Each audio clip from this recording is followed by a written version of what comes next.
Bonjour à tous.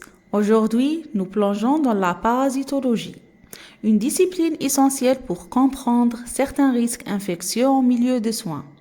Contrairement aux bactéries et aux virus, les parasites ont souvent des cycles de vie complexes qui nécessitent des mesures de prévention spécifiques. La parasitologie est la science qui étudie les parasites, leurs hôtes et les interactions entre les deux, incluant les maladies qu'ils causent. Elle analyse leur cycle de vie, leur adaptation et les moyens de prévention des maladies parasitaires. Nous devons connaître 3 grandes catégories de parasites. On a les protozoaires, ce sont des parasites unicellulaires, et ce sont des organismes microscopiques. Exemple, le plasmodium, c'est un agent du paludisme, ou bien Giardia, cause de diarrhée. Ils sont souvent responsables d'infections digestives ou sanguines. Deuxièmement, les helminths, qui sont des vers. Ce sont des organismes macroscopiques et souvent, c'est-à-dire visibles à l'œil nu. Exemple, les oxyures sont des vers intestinaux très fréquents chez l'enfant et les ascaris ou les ténias sont des vers solitaires. Ils résident principalement dans le tube digestif. Troisièmement, les ectoparasites ou bien les parasites externes. Ils vivent à la surface de l'hôte, sur la peau ou bien les cheveux. Exemple, les poux, c'est bien la pédiculose, et les sarcoptes, agents de la gale ou bien les punaises de lit. Pour les principales infections parasitaires en milieu de soins, même si elles sont moins fréquentes que les infections bactériennes, certaines parasitoses nécessitent une vigilance particulière en milieu hospitalier. La gale est une infection cutanée très contagieuse due à un acarien, le sarcopte, qui creuse des sillons sous la peau pour pondre ses œufs. La transmission, elle se fait principalement par contact cutané direct et prolongé, c'est plus de 15 à 20 minutes, et avec une personne infectée. La transmission via le linge est possible, mais rare, sauf dans les formes graves comme la gale profuse, et c'est un risque important dans les établissements de soins car elle nécessite une prise en charge rapide pour éviter l'épidémie. Les symptômes généralement sont des démangeaisons intenses et surtout nocturnes et l'apparition des sillons. Votre rôle clé est l'isolement et signalement immédiat dès la suspicion et application rigoureuse des précautions complémentaires d'hygiène de contact, c'est-à-dire mettre des gants et des surblouses, et gestion du linge. Le linge doit être mis en sac et lavé à une température supérieure à 60 degrés Celsius pour tuer l'acarien.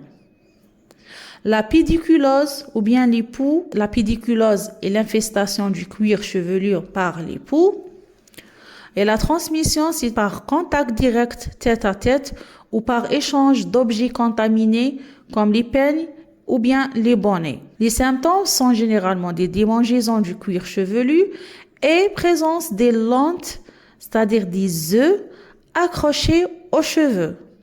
Votre rôle clé, c'est le dépistage. C'est quoi le dépistage? C'est inspecter régulièrement les cheveux chez les patients à risque ou lorsque des démangeaisons sont signalées. Le traitement, généralement, c'est assister le patient dans l'application du traitement pédiculicide et nettoyage par isolement et lavage du linge et les bonnets potentiellement contaminés.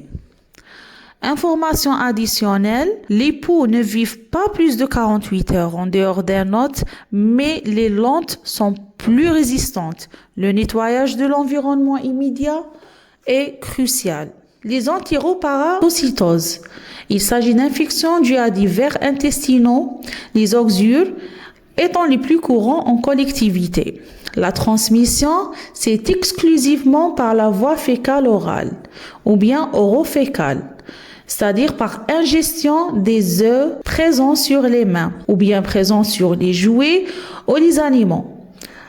Un détail très important que les œufs sont microscopiques et peuvent être présents sous les ongles.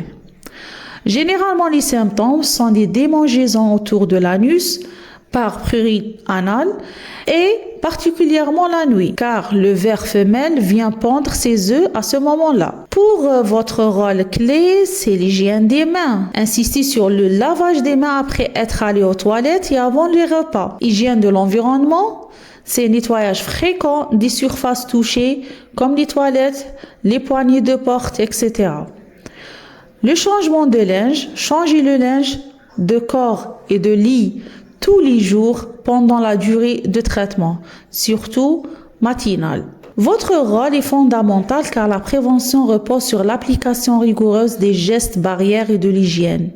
Le lavage à l'eau et au savon est particulièrement important après la manipulation de linge contaminé en cas de gale ou bien d'époux ou après des soins d'élimination comme les entéropathocytoses. Rappelons que les protozoaires et les helminths se transmettent souvent par la voie orofécale, d'où l'importance capitale de cette mesure. En cas de gale ou de pédiculose, le linge et la literie doivent être traités thermiquement, c'est-à-dire un lavage à 60 degrés Celsius ou plus, ou isolé en sac pendant plusieurs jours. Assurez que la désinfection appropriée des surfaces et du matériel comme les peines, les thermomètres, etc. Précautions complémentaires. Appliquez les précautions complémentaires d'hygiène de contact comme les gants et les surblouses dès que le protocole l'exige. C'est le cas de gale, diarrhée parasitaire aussi. En conclusion, la parasitologie nous enseigne que la prévention va au-delà des bactéries. Les parasites comme la gale, les poux et les entéroparasitoses sont de réelles menaces pour la collectivité de soins. Votre vigilance centrée sur l'hygiène du linge, de l'environnement et surtout l'hygiène des mains. C'est la meilleure défense pour protéger vos patients et vous-même. N'oubliez jamais que votre rôle ne s'arrête pas à la réalisation des soins. Vous êtes les yeux de l'équipe au quotidien. Dans la parasitologie comme en mycologie, la prévention est un travail d'équipe. C'est votre signalement rapide, votre attention aux détails lors du bio-nettoyage et votre rigueur dans l'hygiène qui protège la collectivité. Soyons tous des acteurs engagés de la sécurité du patient.